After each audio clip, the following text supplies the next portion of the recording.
Yes, reka mbaye ikaze rero mwe mwese mudukurikiye, mwe mwese mukunda ibiganiro tubagezaho, nk'ibisanzwe rero tugarutse na breaking news, amakuru yamaze kugera hanze y'umugabo witwa Ishimwe Dieudonné uzwi nka Prince Kid utegura Miss Rwanda, wamaze gutabwa muri yombi rero n'urwego rw'igihugu rushinzwe iperereza RIB.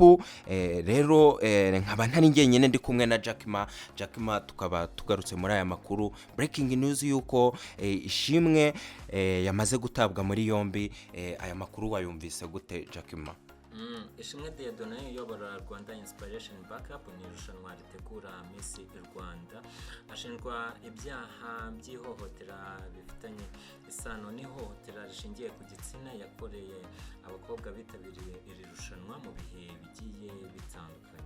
Reka mbibutse rero ko mu ntangiriro za Miss Rwanda y'uyu mwaka ko aribwo hari hatangiye kuza umwuka mubi, ndetse ejo bundi rwose mu gihe cy'iminsi itarenze 5 nibwo twatangiye kubona ama breaking news atandukanye, haba umugabo w'umupromote ukomeye cyane witwa Patikope ubwo yashyiraga amakuru hanze yuko uruntu rwamaze kuza hano muri Miss Rwanda, ndetse bikaza gukurikira isezera rya Nimwiza Megan, akaba ariho abakurikirana aya makuru hafi ko ariho hatangiriye umwuka mubi ndetse wabaye intandaro kugira ngo uyu Ishimwe uzwi nka Prince Kid atabwe muri yombi.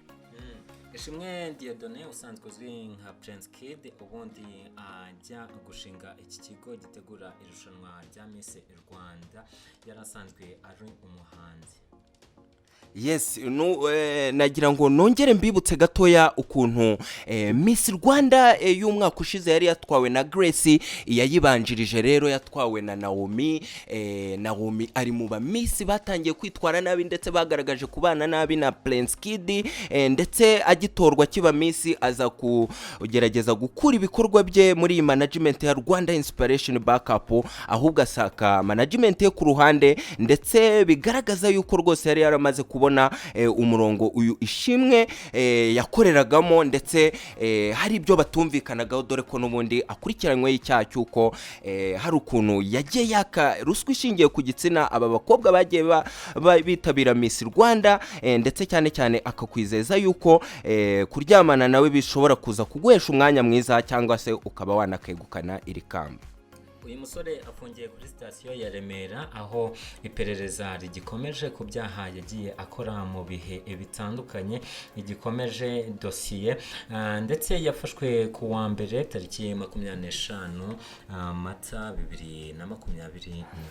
Yes, uyu Prince Kid rero tubibutse ko yatangiye gufatira irushanwa mu mwaka w'ibihumbi 2014, aho mu Rwanda Miss ya mbere yari yarateguwe na Minisiteri ishinzwe umuco na siporo, yabaye 2009 bwa mbere, ndetse nyuma yaho biza kugaragara ko yagiye icika intege ndetse imara imyaka 2 yose itari kuba, ubwo yaje kongera kugaruka rero muri 2012, ndetse iyi company ya Rwanda Inspiration Backup ikaba yaratangiranye n'umwaka wa 2014 ubwo hatorwaga Miss witwa Akiwacu Colombe.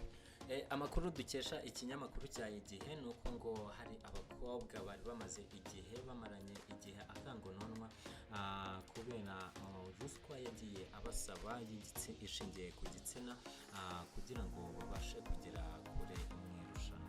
Yes, iyi Miss Rwanda rero iherutse kuba mu kwezi kwa kabiri, akaba ariyo isa nkaho bibaye intandaro yo kugira ngo aya makuru yose ajye hanze. Reka tubibutse yuko iyi Miss Rwanda ariyo yaje kugaragaramo participation y'abagiye bitabira iyi Miss Rwanda. Reka nkomoze kuri Iradukunda Elisa waje kugaragara muri iyi Miss Rwanda, reka tugaruke ku muvugizi Nimwiza Megan, reka tugaruke ku buryo uyu Prince Kid yari amaze kugenda yentegra abana b'abakobwa bagiye bagaragara gutsindwa muri iri rushanwa. Reka tubibutse ko no kuri finale ejo wundi ku Ntare Conference Arena abakobwa bakoze protocol ari abari bananiwe gutambuka mu cyiciro cyerekeza bootcamp, akaba aribo bari bishyize hamwe muri iyi gahunda yo gukora protocol hariya muri Intare Conference Arena. Rero ubona ko n'ubundi uyu Prince Kid yakoranaga bya hafi n'aba bakobwa bagiye bagaragara muri Miss Rwanda, ndetse n'abagiye bayisezererwamo ubona ko ko hari ukuntu yari atangiye kuba platform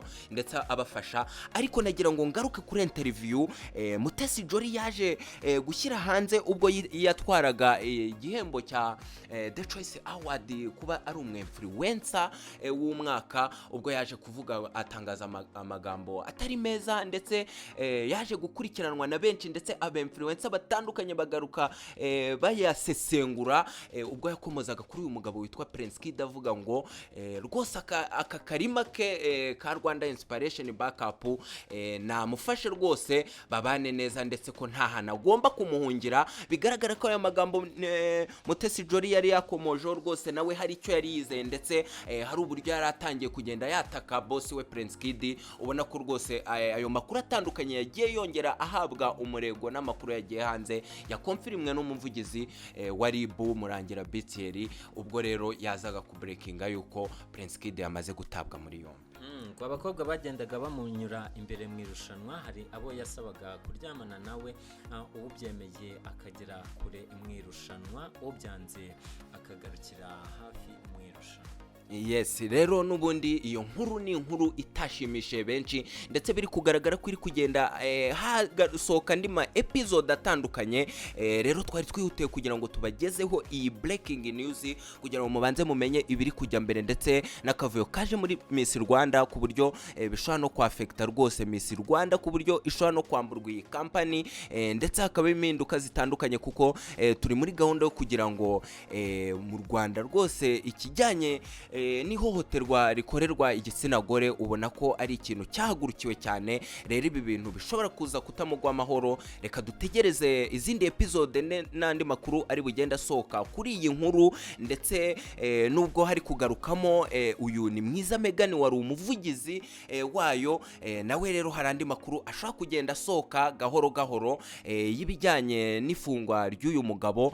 Ariko twamwifuriza kwihangana, ndetse tukareba icyo ubutabera buza kutugezaho. Rero gusa nta makuru ababaje, ndetse ubona ko uyu mugabo yari yaramaze kuba icyamamare gikomeye, yari yaramaze gufata iyi industry ya Miss Rwanda, ari naho hantu rero hari haraturutse igitekerezo cyo gusohora Mr Rwanda, ariyo yari maze igihe iri gutrendinga. Rero reka turebe ukuntu bigiye kugenda. Nandi kumwe rero na mugenzi wanjye Jackima. Sinzi rero Jackima, nimba hari ikindi kintu wasorezaho kuri breaking news twari tubafitiye.